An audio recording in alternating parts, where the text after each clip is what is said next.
हाँ देखिए, आज जो है प्रेस वार्ता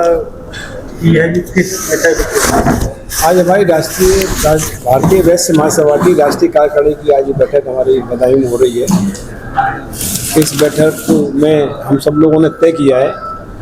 कि हमारा जो वैश्य समाज जो कि 365 लगभग वर्गों में बटा हुआ है और जो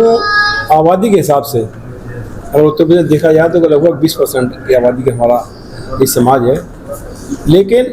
पिछले सालों से देखने में आ रहा है कि हमारे समाज को जो प्रतिनिधित्व हमारा जो विधानसभा में लोकसभा में मिलना चाहिए वो हमें नहीं मिल रहा है और पार्टी हमारे लोगों को एक तरह से बहुत कम टिकटें दे रही है। ऐसी परिस्थिति में हम लोगों ने ये तय किया है आज राष्ट्रीय कार्यकारिणी में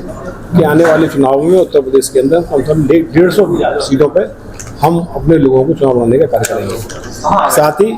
भारतीय वैश्य महासभा ने ये भी ये तय किया है कि हमारे समाज का व्यक्ति यहाँ से चुनाव लड़ेगा, चाहे वो किसी पार्टी से चुनाव लड़े, चाहे वो निर्दलीय लड़े, उसके साथ हमारा पूरा वैश्य समाज खड़ा होगा और उसको तन मन धन तीनों चीज़ें जुटाने के लिए हम ये भी जानना चाहेंगे युवाओं को आप कैसे जोड़ रहे हैं अपने संगठन के साथ। देखिए, आज जो स्थिति चल रही है उससे आने वाला समाज, क्योंकि हर चीज़ जो राजनीति से तय हो रही है,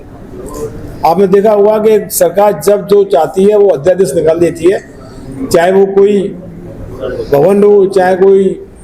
नियम हो, कोई कायदा हो, तो सरकार ये अध्यादेश निकालती है 2 लाइन का और उस चीज़ को अपने पक्ष में कर लेती है। तो ये जो समय चल रहा है ये बड़ा ऐसा समय चल रहा है कि इसको आगे चल के जो हमारी पीढ़ी आने वाली है, जो हमारे नवयुवक हैं, उनको झेलना पड़ेगा, उनको परेशानी होनी होगी। लेकिन सबकी कुंजी एक ही है, वो राजनीति। जब तक राजनीति में हम लोग सशक्त नहीं होंगे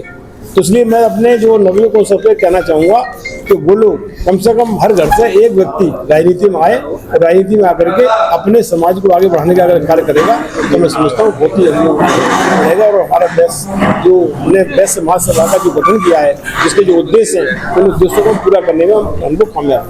भैया आपसे ये जानना चाहेंगे अरविंद शर्मा के बयान पर आपका क्या कहना होगा? जो ऊर्जा मंत्री उन्होंने बयान दिया उस पर आपका क्या कहना होगा? देखिए, जो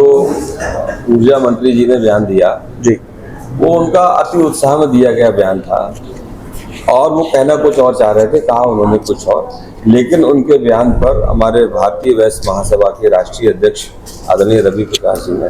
तुरंत संज्ञान लिया और हमने उचित फोरम पर अपनी बात को रखा और ये कहा कि इस बयान को उन्होंने किसी भी परिप्रेक्ष्य में, किसी भी उपलक्ष्य में दिया हो, चाहे कहावत के तौर पर दिया हो, लेकिन उत्तर प्रदेश के यशस्वी वैश्य समाज ने उस बयान को खराब माना था। और हमें ये लगता है कि भारतीय वैश्य महासभा के कड़े प्रतिवाद के कारण मंत्री जी ने तुरंत फिर उसमें सॉरी बोल करके अपना एक वीडियो जारी किया और उन्होंने स्वीकारा कि उनकी कोई मंशा प्रदेश के वैश्य समाज को उद्धृत करने की नहीं। जो हम नगरों में जाकर उन्हें अपॉइंट करेंगे, जब तो छोटी छोटी कमेटियाँ जब बना लेंगे उनका कार्यक्रम हम करेंगे, जिसमें 300-400 लोग आएंगे। जो सक्रिय हो जाएंगे जब तो हमारे पूरे जिले में एक वैश्य समाज का पूरी तरह से शानदार तरीके से आह्वान हो जाए। वो सक्रियता हमारे जो सक्रिय होंगे लोग वो नगरों में काम करेंगे, जिससे हम छोटे छोटे लोगों को काम कर सकते हैं। इस तरह का 250 से 400 लोगों का कार्यक्रम हो सका तो इसी हॉल में करेंगे। वो सक्रिय हमारे नगर के जो कमेटियाँ होंगी वो लोग अक्सर करेंगे। तो इसी की तरह अगर हम पहले जिले का कार्यक्रम इसी तरह करें तो जगह जगह हम जाकर के अपने 4-4-5-5 जैसे भाई साहब ने कहा, आप लोगों ने किया कि आप हमें 5-5-10 सदस्य दे दीजिए जिले के लिए, जिससे हम आगे कमेटी बना लें। मैं वैसे से ये भी अनुरोध करूँगा कि हमें नगरों की और नगर पंचायतों की और नगर पालिकाओं की कमेटियों 5-5 लोग 2-2 लोग दे दीजिए, तो उनमें भ्रमण करके पूरा जिला सक्रिय करते हैं। तो मुझे जिला बरेली और मुरादाबाद मंडल की जिम्मेदारी दी गई है। मैं तो आपके पीछे पड़ जाऊँगा, मुझे 5-5-10 लोग दे दो और बाकी जो मेरे पुराने 5-5-10 लोग हैं उनको मैं सक्रिय करके इन दोनों मंडलों को पूरी तरह से आपको अगले अक्टूबर तक, नवंबर तक आपको पूरी तरह से सक्रियता की तहत मंडल की फिर बैठकें की जाए, जिससे मंडल हमारा सक्रिय हो जाए। और मैं अनुरोध करूँगा जो आपका अगस्त का कार्यक्रम आगरा का करा गया है, तो ठीक है कि आप बड़ा कार्यक्रम कर रहे हो, आगरा मंडल के हिसाब से आप